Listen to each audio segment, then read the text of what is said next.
Amici bellini, mi sta venendo una cosa. Amici, ma veramente siete bellini. Allora, dobbiamo parlare di questa partita perché potrebbe illudere qualcuno, potrebbe deludere qualcun altro, potrebbe portare a dei commenti diversi e disparati, e quindi voglio sapere anche la vostra impressione. Zinedine, parliamone, dai. È un martedì pazzesco. Rumori incredibili, rumori. Allora, amici carissimi, amici carini, siete molto carini, ieri ci siamo divertiti in live. Benvenuto Fabrizio Mari, uno degli ultimi arrivati, iscrivetevi al canale, ho l'obiettivo, lo so è difficile, siamo in 9004 e rotti, quasi 9450, riusciamo, perché c'è qualcuno di voi che lucra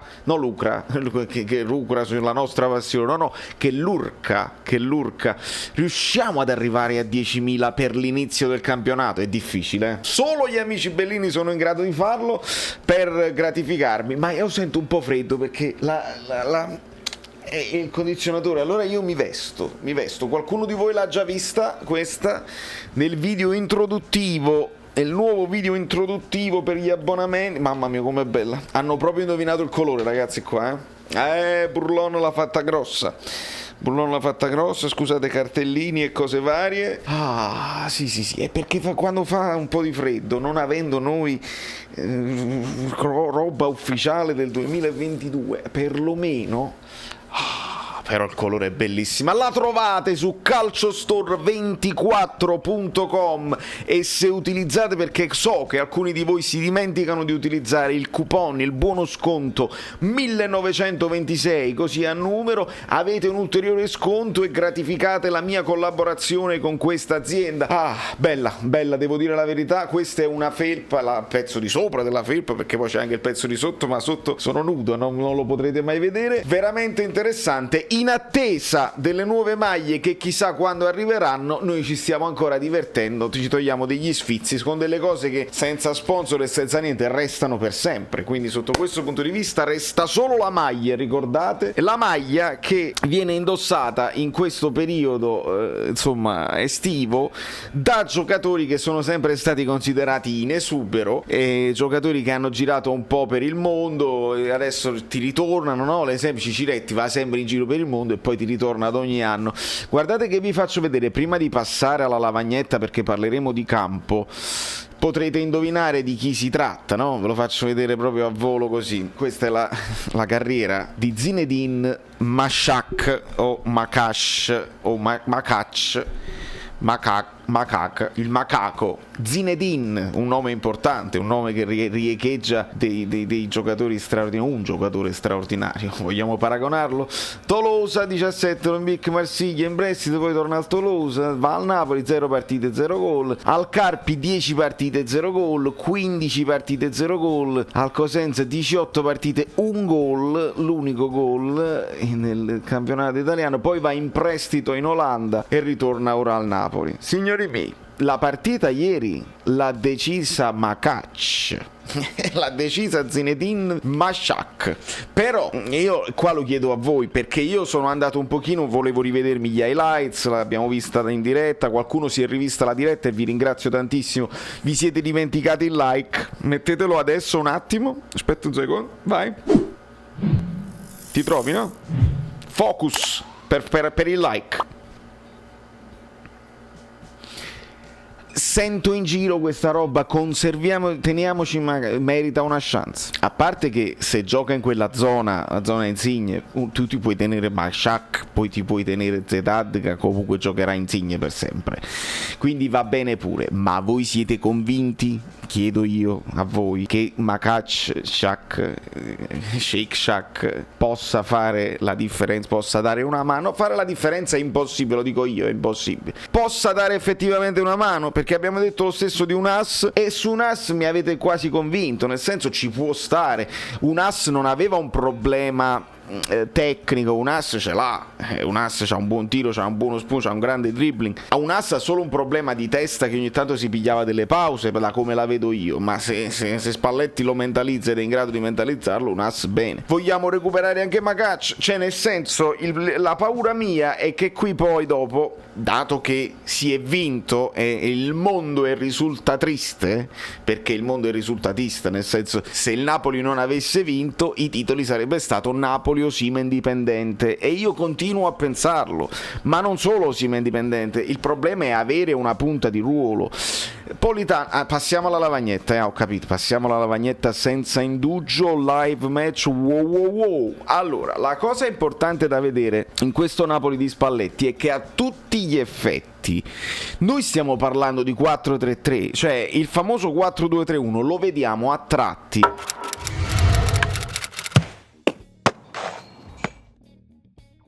quando questo triangolo formato da Elmas, Zielinski e Lobotka in questo momento, perché poi tornerà Fabian e dobbiamo capire se qualcosa cambierà, tornerà Demme, probabilmente qualcos'altro cambierà, però questo è un triangolo di giocatori che ruota, quello è quello che ci sta facendo vedere in questo momento a centrocampo. Arriva il momento in cui Lobotka si muove qua ed Elmas lo aiuta dietro e Zielinski va più avanti, arriva il momento in cui succede il contrario, che Zielinski si abbassa un pochino, Lobotka qui ed Elmas va ad aiutare. Insomma è un triangolo che ruota, e il vertice di questo triangolo a volte è un vertice basso a tutti gli effetti, anche per caratteristiche di Lobotka, e a volte è un vertice alto con Zielinski che finisce vicino alla punta a fare il primo pressing, insomma più vicino per fare da attaccante. Il problema della partita di ieri è che veramente era complicata impostare delle azioni logiche, perché non potevi alzare il pallone.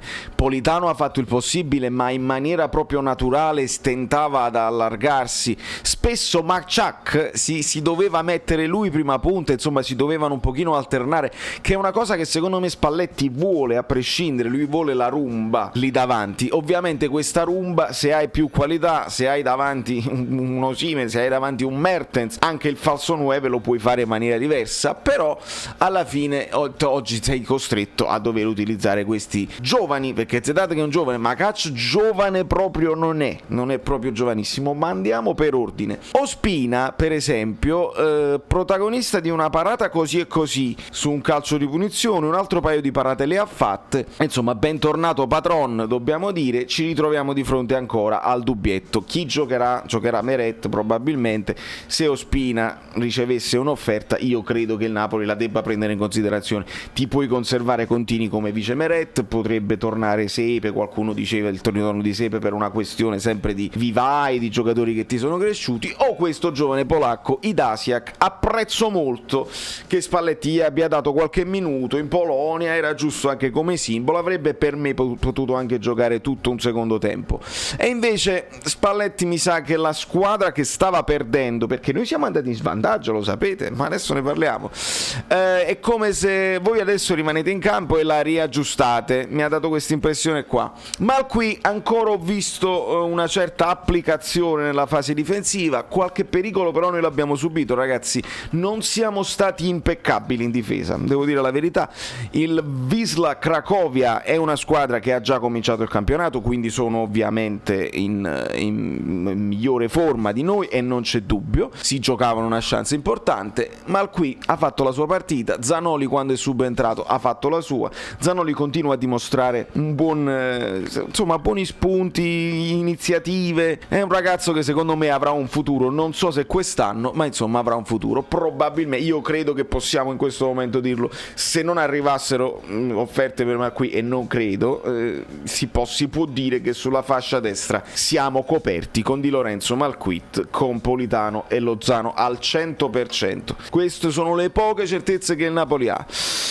Questo signore qua, dolenti note, perché un errore di concetto era marcato, insomma, in uscita, in impostazione in uscita, consegna la palla inspiegabilmente agli avversari, e poi dopo l'uscita disperata di Ospina, in scivolata la palla finisce su un attaccante del Krakow ed è 1-0 per loro. Brutto errore, purtroppo ci ricordiamo degli errori, facciamo più fatica a ricordare le cose buone che ha fatto comunque vedere Rachmani l'anno scorso, ci ricordiamo l'errore con Udinese, ci ricordiamo facciamo adesso questo errore qua. Pericoloso, fatemelo dire, di testa in un'occasione era fuori gioco, però quando c'è da battere un calcio piazzato Rrahmani sale e di testa è uno dei più pericoloso probabilmente di Koulibaly e forse anche di Manolas. Rrahmani sa prendere bene lo spazio, sa staccare bene, secondo me ci può tornare utile più per fare qualche golletto che non per impostare da dietro, che non è la sua forza, non è il punto di forza. Come marcatore può andare bene. Koulibaly, io vi dico che non mi ha convinto tanto, molto spesso gli sono scappati gli avversari, è stato costretto a dei falli anche un po' goffi per un giocatore che invece col Bayern di Monaco ci ha dimostrato: io sono Koulibaly, le scivolate di Koulibaly perfette. Non mi è piaciuto tantissimo. Entra Manolas, non mi è piaciuto tantissimo. Quando entra Manolas Rrahmani passa da questa parte, questo ci fa capire quanto Manolas sia in difficoltà con il sinistro sulla zona sinistra. Rrahmani è più adattabile, insomma non benissimo. Dobbiamo capire in difesa che cosa succederà, perché se è vero che Luperto va via, un difensore va comprato assolutamente, un quarto difensore, magari un giovane, non lo so. Mario Rui, qualcuno ha detto Costa molto meglio di Mario Rui. Io ho visto poco anche da parte di Costa, che insomma è un altro giocatore che fa quello che deve fare. Sì, qualche buon cross, magari anche da calcio piazzato, ma insomma si è tentato. Mario Rui si è proposto tanto, è stato molto propositivo in attacco, è arrivato fino in fondo, ma poi al momento del cross giustamente si sono tentati cross bassi perché non c'erano punte da servire, quindi poi c'è stato anche insomma parecchio discussione con Zielinski, dammela qua, dammela così. Sei sempre nervoso Mario Rui, perché sei sempre nervoso? Vai che la fascia è tua anche quest'anno probabilmente, perché aspettiamo tutti il ritorno di Thuram, perché potrebbe anche essere che il Napoli il terzino sinistro non lo comprerà. L'ipotesi è sempre quella. Mario Rui aspettando Thuram, se ci fosse bisogno Di Lorenzo a sinistra e Malcuit a destra. Questo credo che sia l'andazzo. Lobotka continua a farci vedere tanta volontà, specialmente nel recupero palla, che credo sia una cosa su cui Spalletti stia lavorando sul ragazzo. Ce l'ha, fisicamente sta molto meglio, qualche erroruccio in fase di impostazione l'ha fatto anche lui, però non male. È un giocatore che secondo me può rientrare nella rosa del Napoli come prima riserva del centrocampo. Io credo che ci voglia più qualità, però ci può stare. Bobot non mi sembra un problema. Elmas sta facendo quasi l'Allan in questa fase, sta cercando di tamponare, sta inseguendo gli avversari e dobbiamo dargli atto che comunque il rigore che poi Politano fallirà è lui e la sua caparbietà che va fino in fondo, dribbling, insomma crea scompiglio, poi gli tirano leggermente la maglietta, rigorino, non rigore netto, ne abbiamo visti di molto più netti non dati, e quindi ad Elmas diamo almeno la palma di quello più volenteroso, di quelli che vedo, insomma più che veramente ci tiene tantissimo a ritagliarsi uno spazio e magari tentare di conquistare un posto da titolare. Arriva anche al tiro in un paio di volte, non inquadra la porta, però prova per me positiva per Elmas. Male Zielinski, male, fatemelo dire, male Zielinski. Mi aspetto da un giocatore polacco della sua qualità in Polonia di fare sfracelli, di lasciare i giocatori a terra con una finta di corpo, invece no, non mi è piaciuto, mi è sembrato lezioso, non mi è sembrato in partita, male. Meglio Gaetano quando è entrato, mi è sembrato più nel vivo del gioco per pochi minuti Gaetano, altro giocatore che secondo me su cui il Napoli secondo me non può puntare, serve qualcosa di più a centrocampo, ragazzi. Centrocampo secondo me è la nostra priorità in questo momento, e anche qualcosa in attacco andremo a vederlo. Io a Maciac do il beneficio dell'inventario, no, non è questo che volevo dire, il beneficio dell'inventario non c'entra, ma gli devo dare il merito, ecco, il merito di aver rubato palla nel primo tempo, se un passaggio preciso per Zedatka che spreca, Zedatka anche lui voglioso, ma insomma ha sprecato molto. Questa è la differenza, ragazzi, diciamoci quello che è, diciamocelo come me la sento, i giocatori di un certo livello che in Serie A fanno la differenza, qua segnano, invece questi si appoggiano sul piede loro più congeniale. Sto parlando di Zedatka, invece il merito di Maciac è andare fino in fondo e e di tirare una botta di sinistro quando poi lui è destro, quindi lì sorprendi il portiere sul primo palo e il Napoli non è costretto a tornare a Castelvolturno, anzi a Castel di Sangro, con un pareggio in Polonia che non sarebbe stato l'ideale. Noi abbiamo avuto anche l'inviato, ve l'avete visto la live, no? L'inviato dalla Polonia, io sono troppo fortunato. E insomma, Politano ha fatto quello che ha potuto da questa parte, primo tempo un po' anonimo, nel secondo tempo però partendo dalla sua zona preferita fa quello che sa fare meglio, semina il panico, scompiglio e tira sul primo palo forte e il portiere non riesce a bloccarla, quindi sotto questo punto di vista bene. Signori miei, dovete dirmi voi se questa vittoria cancella delle problematiche, che però noi non dobbiamo fare nemmeno drammi sicuramente. Io non ho visto una partita straordinaria, non ho visto un Napoli bellissimo, non ho visto grandi idee per superare la difficoltà di non avere una punta vera, cosa che potrebbe accadere a gennaio. Non ho visto questi grandi spunti pazzeschi, però il risultato è stato comunque ribaltato e questo fa bene al morale. Credo e spero che Spalletti sia chiarissimo in società a dire quelli che possono meritare una chance di conferma e quelli che in effetti non possono e servirebbe qualcos'altro. Io credo che questo ragazzo qua di cui tutti adesso stanno parlando dovrebbe avere una chance magari in Serie A, in una squadra piccola dove magari può essere titolare. Io non credo che nel Napoli possa fare la differenza onestamente. Tutti adesso parleranno di Masciaccio come tutti hanno parlato di Unas. Vorrei non dare alibi a questa società e non permettergli loro di dire insomma il nuovo acquisto del Napoli è Masciaccio, il nuovo acquisto del Napoli è Lobotka, il recupero di Goulart.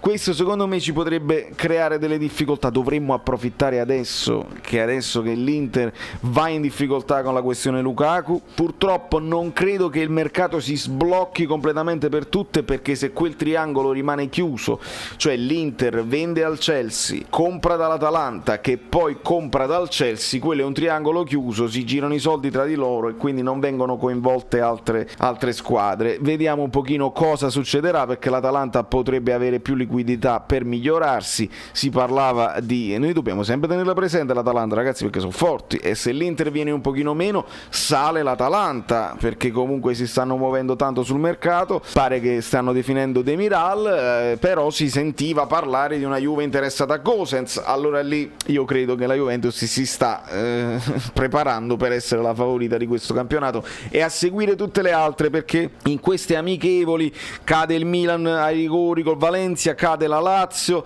la Roma si sta difendendo però qualche partita l'ha pareggiata. Insomma, è calcio d'agosto, non ha importanza il risultato, l'importanza è capire, l'importanza è lo staff, l'importanza è Spalletti, capire. Spalletti, hai capito quelli che possono darti qualche cosa sul lungo, sul triplo confronto Europa, Coppa Italia, campionato, e possono darti qualcosa di importante, perché Spalletti lo dice sempre, servono i giocatori forti. Da New York, Valerio Fluido è tutto, ci vediamo presto, non vi mancheranno mai i miei appuntamenti quotidiani, qualche cosa ce la inventiamo sempre, e quindi grazie a tutti quelli che supportano questo canale, abbonati e non. Gli abbonati, scrivetemi su Instagram così vi posso mettere nel gruppo Telegram, che ve lo meritate, dai.